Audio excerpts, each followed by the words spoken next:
and welcome to EduCurious. Today we have special guest with us, Jennifer Halloran Simpson. I've known her my entire life.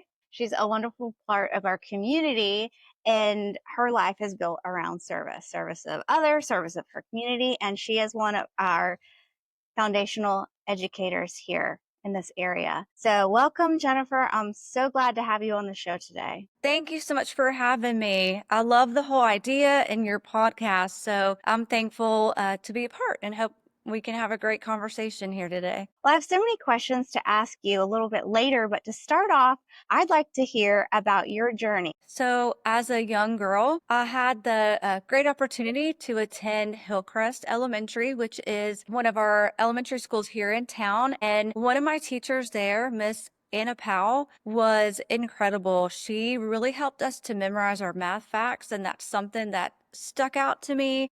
And I had a desire early on to teach students. I love teaching things here in our community from aerobics to vacation Bible school, things like that. And being a teacher was just something that I love. And as I graduated college and had the opportunity to find a position here in Lake Wales, I was able to actually get a job at Hillcrest. And fun fact, I taught in Miss Anna Powell's room, our fourth grade classroom, and she mentored me at that time as our math resource at Hillcrest. And so early on in my education, to be able to have her pour back into me really was a huge part of who I am, my love for math, and then of course science. But early on, I would say having those community roots and having people love me back is a huge part of why I love education and what I'm doing now. So tell me about mentoring other educators.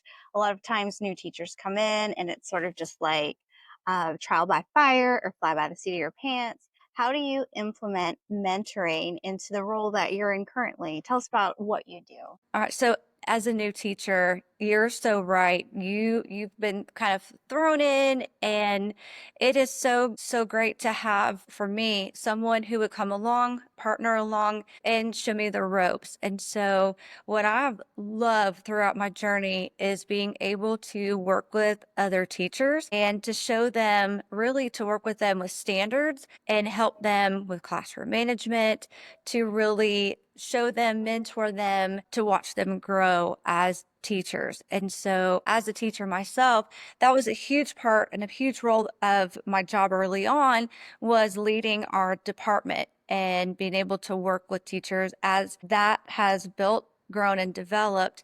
Right now, in my current role, I'm able to coach teachers every day, serve as a resource to them. And that might mean helping them to get things they need. Like, for example, today, a tug of war rope. It might mean really looking at their data, helping them know their students better, their strengths and their weaknesses of students, really looking at specific needs. That might mean walking alongside them and really developing a relationship of trust so they're able to share with me challenges that they have, or it might mean just them letting me know ways that they really need help. And so I'm able to really coach them and say, hey, here's some areas, not in an evaluative role, but in more of a non-evaluative role, to help them to say, here is some constructive things that would really help as you implement them. Let's see how they work, to offer a safe space. And then as they practice those things, talk back and we really reflect on them to see if they're working, give them some more tips, tricks, or even model for them. And then again, look back at the data, see what's working, and really continue that model. And what I've seen is that's where growth with those teachers really happens. So you've developed your leadership capacity from classroom instructor to, I'm sure, grade chairs, and then you're coaching now and you're ahead of the departments, making sure that they're on track. Tell me about some of the recent leadership opportunities you had. I know that you've been through the Polk County Aspiring Leadership Program. Tell me some takeaways on that whole process? Okay, so yes, I was able to be part of Polk County's aspiring leader and also our Lake Wales Charter School's aspiring leader. And one thing that I really loved about Polk County was they broke down those leadership standards for us and really spent a lot of time on those specific areas and would have different speakers come in. And as you mentioned, one of the sessions that really stuck with me was mentoring teachers. Were those Florida standards specifically for professional development? And through that, I was able to really look at the specific standards for educators in Florida and within our school develop a model. And we call that our continuous growth cycle. And what I took away from that was the ability to look at data, really help within our students, but also our teachers' data, and to help that, as I mentioned before, to really then look at our curriculum planning. And so within the data to really see how we're aligning, look with the teacher, really work with them to see, is our curriculum, is our task and our target aligned to what our standards are asking us to do? And then is how we're assessing our students, is that also aligned? And then again, reflect, and come back again and see, is our progress monitoring? I work as our testing coordinator too, and I really look to see in our progress monitoring at that point, are we really making our needed growth with our students? And then is that teacher really making those needed adjustments? So I would say from our leadership classes, the digging into professional development of our teachers. And then it was incredible to be a part of Polk County because they have a data dashboard that Lake Wales Charter Schools does not have a part of. And so what I was able to glean from them were the steps necessary to build our own data dashboard, if you will, for our teachers within our school and to share that in a capacity in our shared drive for our teachers. So kind of emulate what they have, not on the same level, but in a way that our school can use it to really target responding to data for our students. So that's currently what I got from our Polk County leadership and what I'm implementing day to day today. That's terrific. I'll have to take a look at that data synthesizer one of these days. I noticed that you have been great over the years incorporating all types of teaching strategies within your classroom. When you were a classroom teacher, especially, you always found another way to reinforce the curriculum or reinforce the lesson to sort of meet all of the different learning styles. You brought home a lot of grants. You have done a terrific job with that. Tell me a little bit about how somebody would get started with the grant writing process, what to look for, how to get it, how to go after it, and how to make a movement where you are making your classroom a whole experience for all of your kids. With grant writing, first things first, for anyone who works within the Polk County area in Florida or any county with as that matter, I want to really encourage people to reach out to their county's foundation. So within Polk County, we have the Polk Education Foundation, and the people who run that foundation are incredible at working with our representatives from the state of Florida with match grants, with working within our community to really raise funds for education. And so you can look consistently for grants through the Polk Education Foundation to meet the specific needs of your students. So early on, I started with a grant specifically like Duke Energy with STEM. And so if you have a specific need for STEM, for science, technology, engineering, or math with your students, that would be a place to start. They also offer grants specific to literacy. So the first thing within writing a grant, I would say, is know your students and know your need. And once you have a great handle on your content, you really find an area. So for us, Polk Education is phenomenal. If not Polk Education Foundation, then definitely research specific areas, your content, your area of need. And then you can find numerous grants, whether that be Samsung with technology, whether that be, again, STEM, incredible grants for STEM. Again, one of my huge highlights would be anything for professional development. It's incredible. I do want to give a shout out for 5 of our teachers from this area have just received a grant for this summer for professional development. They are going to be going to a training in Maryland. And so our social studies teachers. So what I want to say is regardless of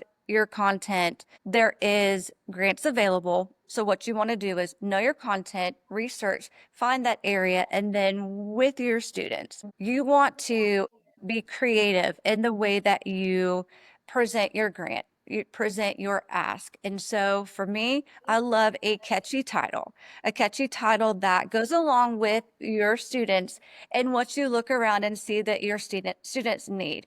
So if it is, let's say that it's literacy and your students, for us at our school, we don't have a library as of yet. It's in the process of being built, but never let that be a reason that your students don't have books, don't have a place to store books, or don't have tables. So one grant that I wrote was reading opens doors, literally reading opens doors. And so this was a match grant. And quickly within, I think, 2 weeks, if we could raise $3,000, Polk Education Foundation would match that amount of money for our students. And so a catchy title to me with goal for reading to open doors, our grant, the proposal needed to be something where people would actually see the need, but be able to visualize a meaningful way that we would use the resources. So for our students, we had the need, and then reading was going to be able, we were going to be able to open our doors with a place to provide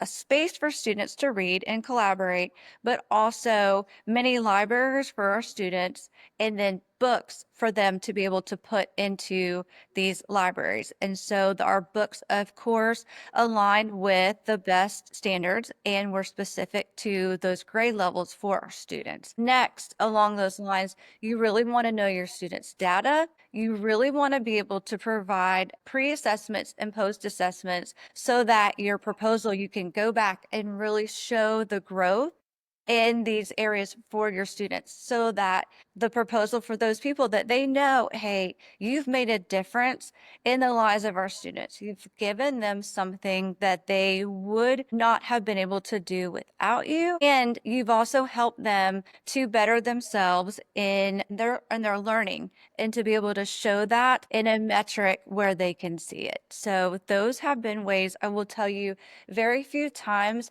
have our grants, I can't even think of a grant that's really ever been turned down when you have a catchy title, a meaningful grant because there is a specific need, and then a way that you're going to show a true metric where students are going to have learning gains and you can prove and show that. The other thing I want to say is always, always, always take pictures with evidence and go back and thank those that donated or gave those funds to the students.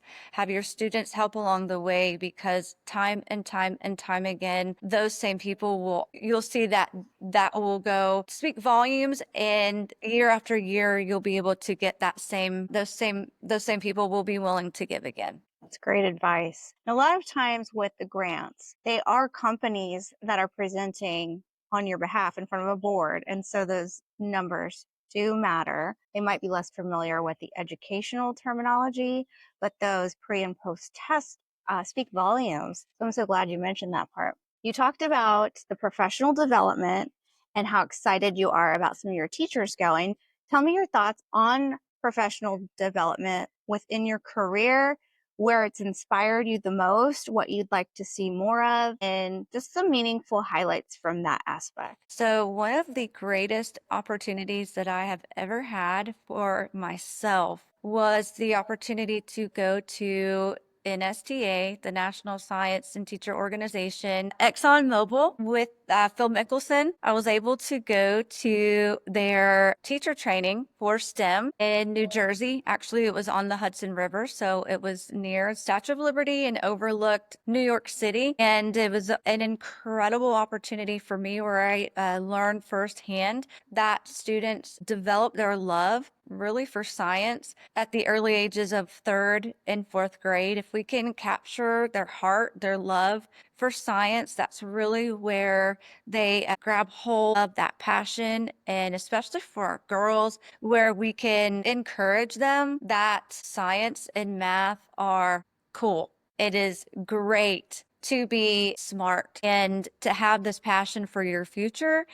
And I also really fell in love with hands-on learning to be able to know a standard, but when those verbs within a standard say investigate, to really and truly crack the code on that standard to make learning come alive and dig deeper within it to, like you said earlier, for those students to not just hear something or see something, but to actually do it and make that learning their own.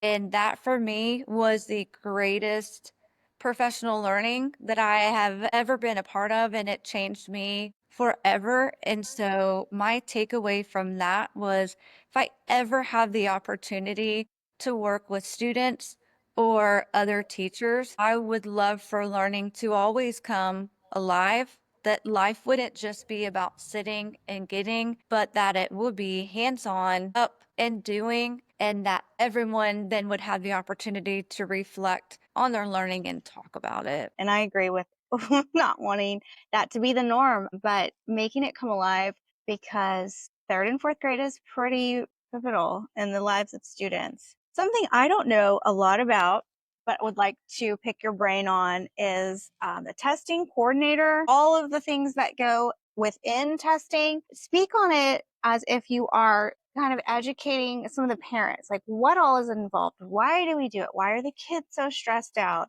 Break that down and also kind of highlight like what kind of pressures teachers are under too. So we're trying to meet the benchmarks and the regulations of the state, but we're also trying to assess the kids and all of it. It's a huge process. And I don't think anyone walks in going, yay, it's testing season, but it's a big deal and it's important. We take it very seriously. I love looking at data because it shows us where a student currently is, but it also shows us where a student has been and where they're headed. So at the end of every year, when a student takes Progress Monitoring 3, that is basically if you took a temperature or looked at a thermometer, that shows us a scale score of where that student is. When the student picks up in the following year, their target for their learning gain has just leveled up.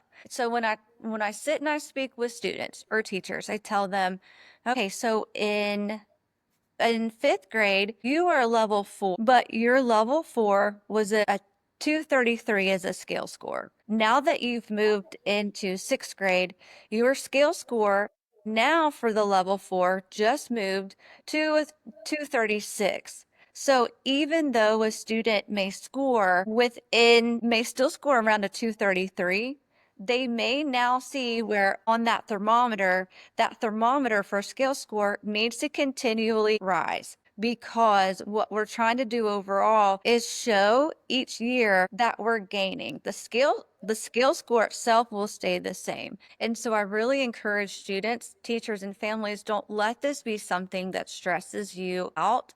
When we look at progress monitoring 1 and when we look at progress monitoring 2, we're really looking at that overall scale score to see if your student is progressing. And what I love to do even more than that is break down. Now with our new progress monitoring, you can break down even down to the actual standard and to the question that a student has missed and see the strengths and weaknesses over time. So you can see in that category, hey, in sixth grade now, it's a strength or a weakness, I can look back and see how they did for fifth grade in that area, for fourth grade in that area, and really track over time to see, is this just something that we're struggling with, and then really work specifically with that student to and that's what we're doing currently right now in what we call our enrichment groups. Is we're breaking down all the way down to specific standards and saying, hey, let's dig deeper and see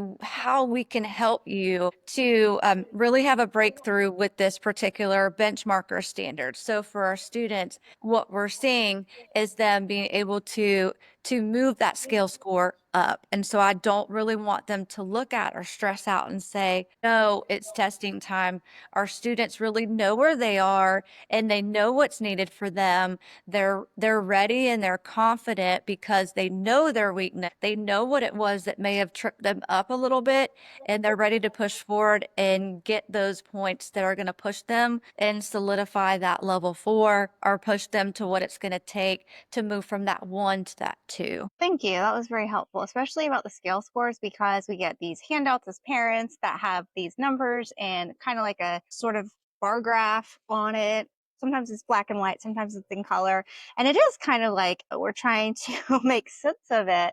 So having that outlook is really helpful. And kids, I feel like, do their best. They do take it serious. And I want parents to be encouraged and not scared either. I feel like this is one of your strength areas, and I would like to know more about this part, and that is curriculum planning. What do you feel like is important when you're working with your grade level on the curriculum planning, the calendar with when you're doing certain lessons, all of those factors? What do you look for? How do you make it the best it can be? So one of the first things that I love to do is look at the design summary of the overall, say for ELA. If we're talking sixth grade ELA, I love to look at the design summary of the sixth grade ELA standards and break down those percentages so we know exactly what that year and what the benchmarks or standards are going to look like. And from there, we're able to kind of break or chunk our time and plan out overall that year. So we know from semester or quarter 1, quarter 2, quarter 3, and quarter 4, around the time that testing will begin, we kind of have an idea of when and where we need to be hitting the standards to pace ourselves.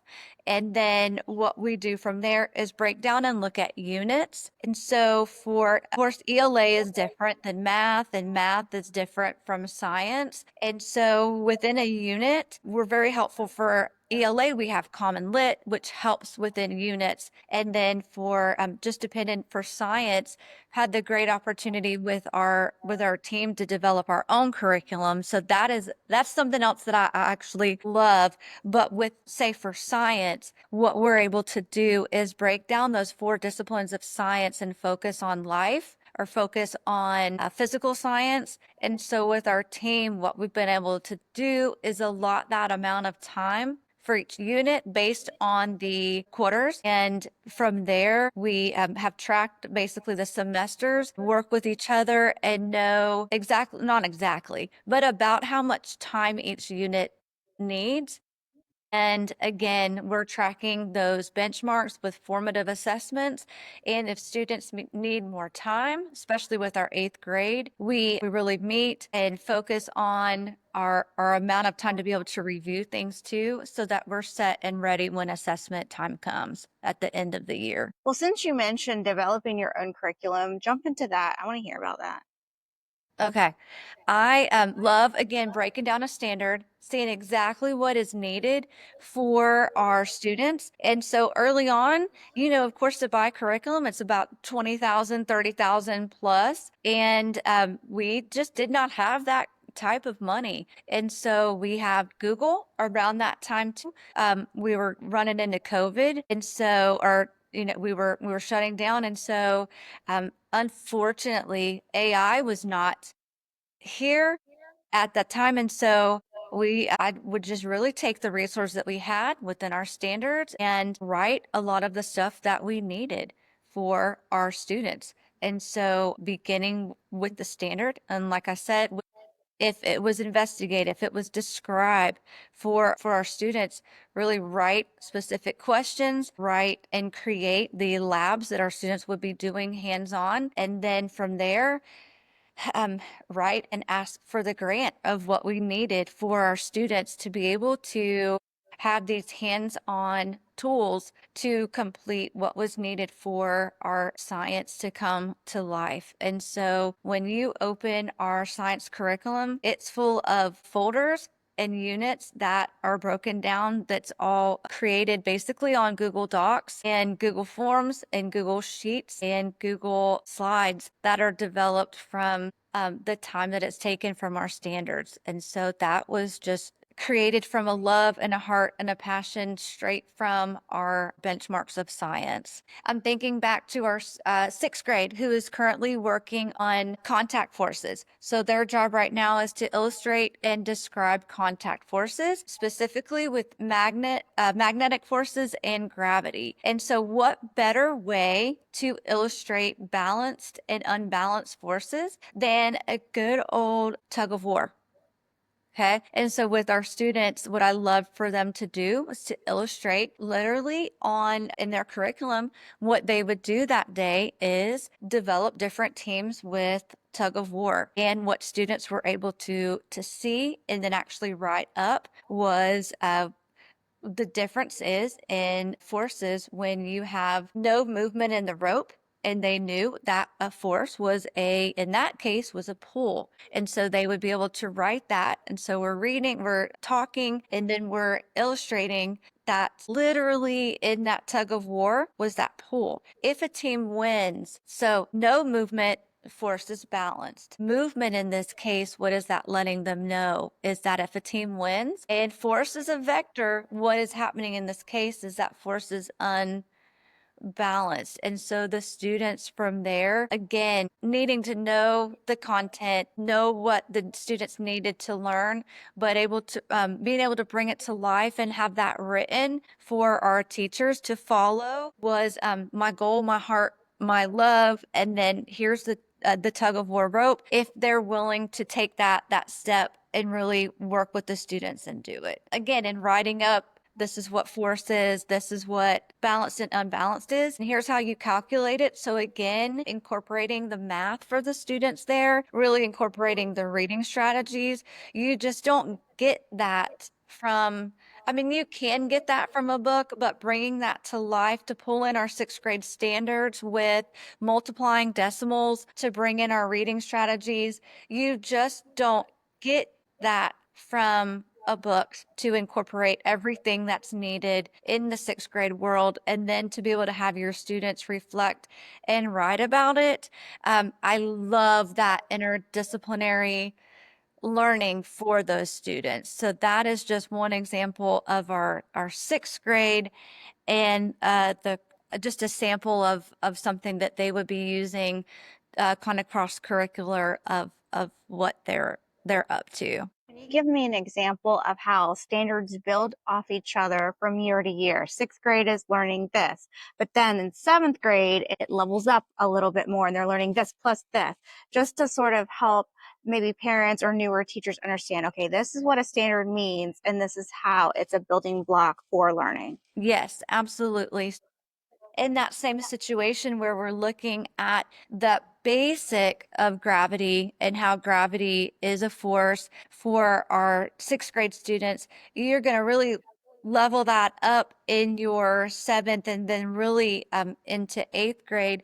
You really then start looking at an object that has a greater mass, has that greater pull for gravity. And so we really then take it to, for our students, take it to more abstract, which would be our sun has more mass, that therefore it has a greater pull. That is why the earth is in constant orbit of the sun. The sun has more mass than the earth. However, the earth has more mass than the moon. So the moon is in constant orbit of the earth, but the earth is in constant orbit of the sun. And so really then you start getting into more you're more theories. And so really we're looking at abstract, more seventh and our eighth grade standards of gravity. Also the differences between gravity and mass for students because mass is forced. So that is just an example where we are doing the, I don't want to say basic, but with sixth grade, you are looking more tangible, the more hands-on, because then you're going to really take and look at something more abstract with than the mass of different objects. Where really with our eighth grade, we measure mass with like your triple beam balance and the different things like that. So we definitely level up, but we've built on our vocabulary. We have built on those concepts from sixth to seventh to eighth. Great example. So, Jennifer, you've had all kinds of different experiences with different grade levels, different locations, and different capacities, classroom, inside, outside, working with teachers, community, etc. What are some of your biggest accomplishments? It's your chance to brag, but what are some of those highlights that you're like, I love this. I love that I'm in the teaching vocation, career, however you want to describe it, because this was a really big moment and I'm going to cherish that forever. It is students and being able to see my very first teaching class, seeing them now as adults, seeing them as parents, seeing them give back to the community themselves is a huge win. My very first group of students at Bach North, they're seniors this year. I would say this of them again in service, incredible. 3 of them this year are National Merit scholars. I'm beyond proud, I would say, of some of those students. I had the opportunity to teach them fourth, fifth, sixth, seventh, and eighth grade. That group, I know they are going to be world changers. That group that's graduating will go on to be future doctors that will really change this world because they are different because they're not just of themselves. They really get that idea of thinking globally, acting locally to really and truly look beyond themselves to see the difference that they can make in others. I always just say this, as high as our ceiling can possibly reach, as high as we can reach, we've made our ceiling the floor that they can stand on. And I hope and I pray that they will go on to be the glimpse of hope and belief that we have in them, that they will go on to change the world. So I would say that it's the students that have allowed us to be a part of their life, those families, that they are the greatest part of this for me. You're very involved in this community. Tell us about the importance of investing in not just the student, but down at the ball field, at the church, or at the local, whatever it is, how that really impacts the students' learning. Yes, serving and being a part outside of ourselves is huge. For example, tonight, like going to church and being a part and being able to say to students, hey, do we sometimes make mistakes? Yes. Having the opportunity to be there? Yes. No one is perfect, but who is it that you want to be? And being able to say that like today, who is it that you want to be? Working and doing things within our community, collecting canned foods, serving, you know this. Who is it that we want to be? So, Jennifer, what advice do you have to somebody who's either getting into the education field from another field or starting brand new? They just got done with college and they're getting their feet wet. What kind of advice would you give them? So it's interesting because this is what my daughter uh, is interested in doing. She is wanting to go into education. And so here's what I would say for teachers. There is a special place in your heart that if this is your profession, this will be something that you love with everything that you do. And I would say you may have great days. You may have days where you want to redo, reflect on them. Find someone who you can trust to share those things with. What worked, write it down. If you don't know something, find someone who can help you. Do not be afraid to ask. And I would say that I'm not the same person that I was when I first started, but because of that love and because of that love for students, continue to grow, continue to reflect on the great things that you do, but also continue to reflect on the things that didn't go so well and try to figure out what was it? Was it for a lack of preparation, or was it because maybe you needed to think through something a little bit more and learn from that, and then let that help you be better the next time and keep on going. Remember that at the end of the day that we're here for children and we're here to see them better themselves. So don't give up. And if you feel like giving up, it's okay sometimes to talk to somebody and share some emotion. It is more than fine, but just don't give up and use the new tools that are out there. I would say Magic School. Use the tools that we have at our fingertips. AI is wonderful when used for the right way. So definitely, new teachers have more things at their fingertips than we ever imagined for starting out. So, and then I'd also say this: when you get your standards, read them first and know them. That's the most important thing, to make sure you know your content. I would really like to have a quick synopsis of how you're using AI. I was going to close this out, but that's too good of a bite you gave us. So tell me how you use it, because I'm obsessed right now.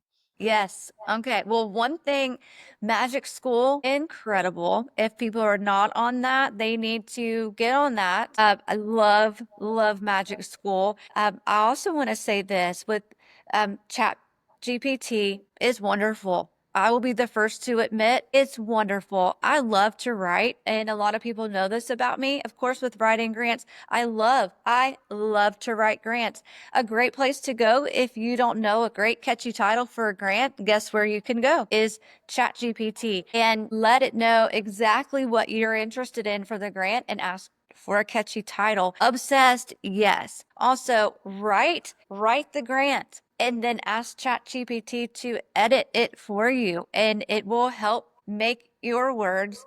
I'm not asking it to write it for me, but it will help your words sound so much more poised, proper, and beautiful. Most definitely. Definitely. The other thing I would say too is there are not a lot of resources because we've just moved into the best standards, not a lot of great resources. So for ELA, for our teachers, one thing I love to do is go to ChatGPT, write in the exact standard that I'm looking at, and then I love to ask ChatGPT, please write questions specific or fast like questions for this particular standard. So for right now, with what we call our RTD, or response to data groups, we're working on Sonnet and Villanelles. And for our best standards, they'll tell you Sonnet 18. They'll tell you specific sonnets or villanelles that we need for our seventh grade students to know. Well, guess where the best place to ask for questions on these sonnets and villanelles are? Is ChatGPT, and it will roll out specific questions, and it'll even tell you, hey, this is a multiple choice, structure based, fast question on Sonnet 18. And so it's beautiful. It's beautiful. And you know that it is to that particular benchmark, and it is asked in a way that our students need. So yes, I know that might be more than you needed, but that is straight exactly the way that I'm using it. And it is broken down back to what we said, to students who need some extra support or enrichment in specific areas. Hey, to take that scale score, and what we wanted to see it keep moving. So that's just one way to keep seeing it rise up. Yeah, you can use AI as a tool to synthesize data and collect as much as a whole room full of top-notch thinkers, or to enhance your own stuff. And that's what I really like to use it for. It's incredible. I'm glad you brought that up.